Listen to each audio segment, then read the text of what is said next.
Happy New Year! We're outside this afternoon on a beautiful January afternoon.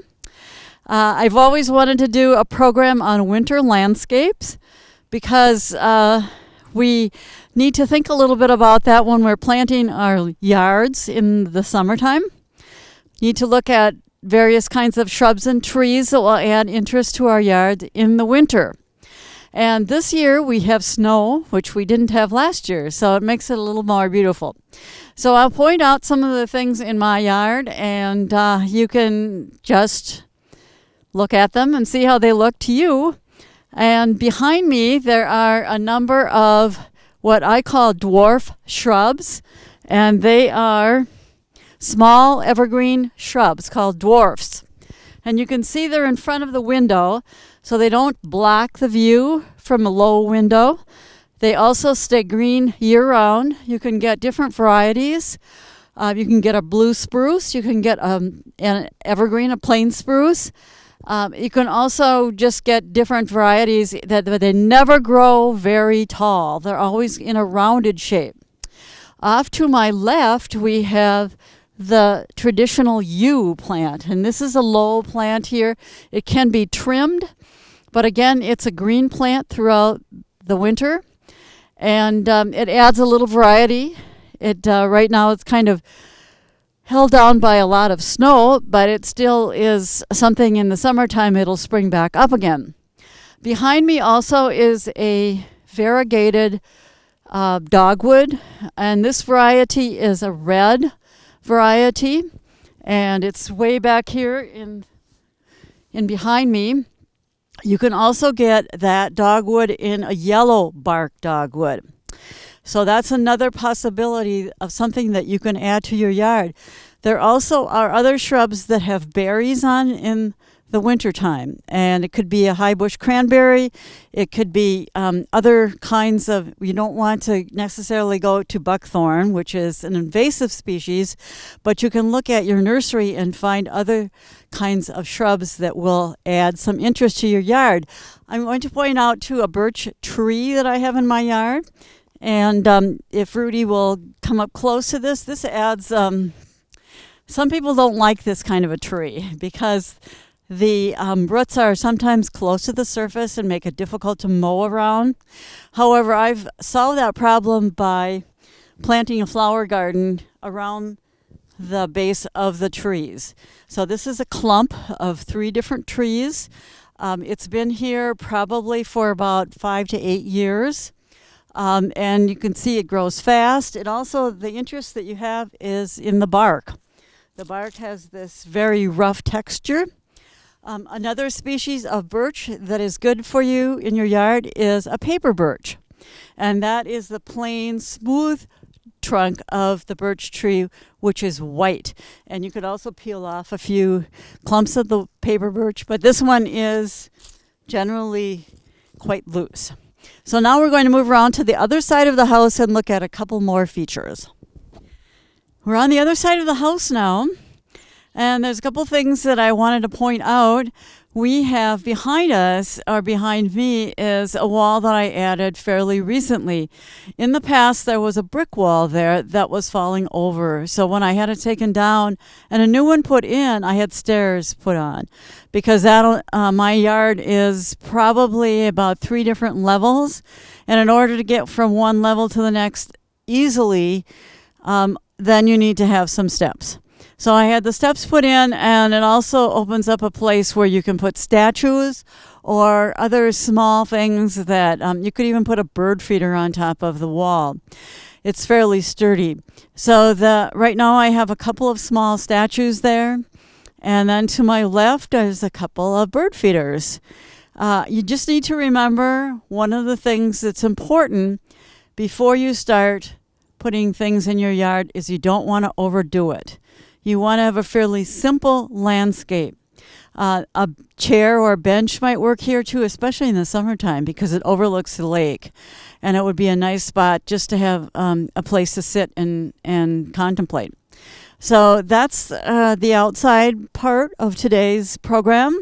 And we're going to take a short break and go inside for some New Year's resolutions. This sounds like It's not going to be very interesting because it's going to be gardening New Year's resolutions for 2016. And I think it's good to start thinking about this, what you're going to be doing in the wintertime. Because those of you who are gardeners or who would aspire to be gardeners, this is the time to do a little bit of planning. And you hear people talk about having catalogs coming in, seed catalogs, ordering plants, ordering this, ordering that. And it's been my feeling, I prefer to actually wait until the season is upon us and get my plants and seeds locally. That way I know what the plant is going to look like. I can buy something. I know if it's going to be root bound or if it's going to be free of too much root before it gets planted. And I also can take a look at some of the newer varieties are going to be here locally. So it's not like ordering things from a seed catalog will give you an advantage. However, there are some different ones. I'm going to recommend this one for those of us that live in West Central Minnesota. This is a nursery that's close by. It's in Morris, and it's called Morning Sky Greenery. And it's a native plant nursery. And for us that live in West Central Minnesota, where things can be very dry, or again, we can have a lot of rain, native plants seem to do really, really well. So this type of nursery would be fun to visit. It also would be good to have a catalog from them so that you can take a look and see what kinds of things they offer. And their plants aren't dug up in the woods. They're actually cultivated like a regular plant would be, and they're taken care of quite well. So it is a good place to visit, Morning Sky Greenery in Morris. And while you're in Morris, there's another place to visit that would be the University of Minnesota Outreach Center, and where they actually do experimentation on new plants. It's easy to find. It's just on the outskirts of Morris, and it's connected to the University of Minnesota. So the research that's done is done in a very upfront way, so that you'll have an idea of what something will look like in your garden. Good time to visit is in June or July, because then everything is in bloom. When I was there last year, we looked at a grouping of tomato plants, different varieties of tomato plants. So there are probably 25 or 30 tomato plants that you could have an idea what they're going to look like when they are mature. So Morris is a good place to visit if you are interested in looking at plants. This is a Gardener's Supply Company catalog that comes very regularly, and it has a number of things for you if you're interested in starting seeds from at your own home, or if you are looking for a particular garden tool. It's called Gardener's Supply Company, and they send out catalogs at least once a month. I'm also going to recommend a magazine. You can get it at the local library.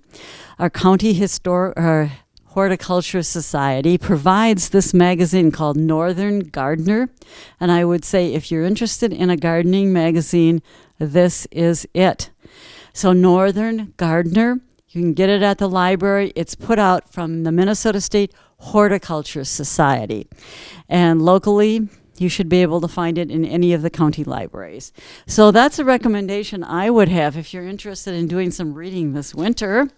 I've also put together a few resolutions for gardening. I'm going to go by them fairly quickly, just something to think about.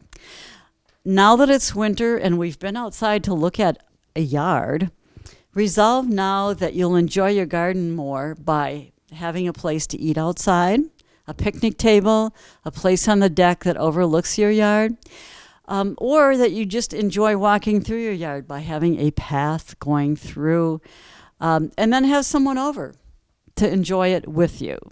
So that's something to resolve right now in the wintertime, is to enjoy your yard and garden.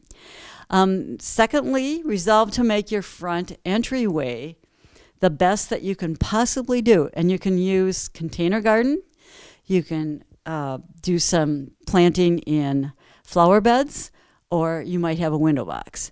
But all of those are some choices. I know some of the container gardens are absolutely beautiful. And you can put them together yourself, or you can use the help at a nursery. Resolve to work in the yard. It's a way to relieve stress. Just don't let things get out of hand. Some of you who are seasoned gardeners know that how quickly weeds can grow and how quickly they can get out of hand. And then you can feel very stressful. So instead of going out with a spray container and spraying them down, get down on your hands and knees and pull those weeds out, and you will feel much more relaxed afterwards. So that's one of the things that gardening teaches us, is to enjoy even though it's a little bit of work. Take some pictures of some of the plants in your yard. I've tried doing that in the past and kept them in a little photo book so that I know what I want to buy in the future, and I know what comes up and looks really good. So taking some pictures, even taking pictures on your phone, so that when you visit the nursery, you can whip out your phone and take a look at what you've got, what you want to buy, and show it to the people working at the nursery. So besides taking pictures, think about taking a gardening class. The Master Gardeners offer classes during the spring, summer, and fall. And it's a good chance to learn how to garden if you've never done it before, a beginning garden class. You can also learn how to plant in containers.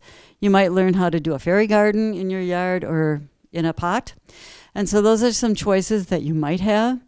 So look for a gardening class and take a gardening class.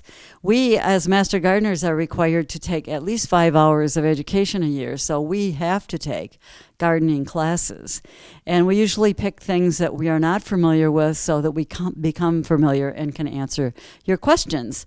So take a gardening class. Another thing that you can do is take a garden tour. There are several locations in our county and in our area where garden tours are offered. Take a look at other people's gardens to see what they have done. That'll give you some ideas. You can talk to the people sometimes just to see what other people are doing. Another place to visit is the University of Minnesota Landscape Arboretum. It's located west of Chanhassen, between Chanhassen and Victoria, and it is absolutely fabulous. You can plan to spend a day there. They have various types of plants that they have there. And it's always a wonderful place to get some ideas and even have some of the staff answer your questions. Besides that, they have a good restaurant and a gift shop if you're interested in buying a few things too. So the University of Minnesota Landscape Arboretum is a place to visit when you want to take a day off. Resolve to join a local garden club. Often they have speakers each month, and sometimes they take their members on a garden tour. If you have extra vegetables, extra things that you can share with people, check out the local food shelf. It's a good place to take your extra fruits and vegetables for people who actually need the fresh fruits and vegetables. Try to resolve to try a new variety of a plant. If you like to plant tomato plants, there's all kinds of new things, heirloom varieties as well as the hybrids that are coming out. Same with other vegetables. Maybe you enjoy growing pumpkins or squash. So if you haven't tried something before, now is a good time to try it out or think about it. If you are managing a yard, when you mow your grass, we never know what the weather is going to be like. We never know if we're going to have a dry year or a wet year. So resolve to mow your grass at a higher height. And that means you won't have to mow as often, and you won't have to water as often, and your grass will actually remain healthier. Another thing is don't put mulch on trees. And I mean build it up on tree trunks. I always call that the volcano effect. When you see someone who has put a lot of wood chips up on the bark of their small trees, that is very harmful to the trees. Not only can insects get in there, but also that dampness doesn't help them at all. So use your mulch in a better way. Put your mulch, your dried grass clippings, or your compost on your flower and vegetable beds. And that will do a lot of good. You won't have to water them. And also it will keep the weeds down. And lastly, And this is something I feel very strongly about personally, is before you start spraying with chemicals, make sure you know what you're spraying. Make sure you know about the chemical, and make sure that you know whether it's a disease or an insect that's causing the problem. Take the resulting weed or plant to the local nursery and have them check it out, or call the master gardeners, or have a master gardener come out and take a look at it before you start broadcasting chemicals on what you think is a problem. So these are ideas that I have. They're not really necessarily put out by the University of Minnesota, but there's some basic things to remember when you're gardening. So we'll see you next month, and Happy New Year to you all.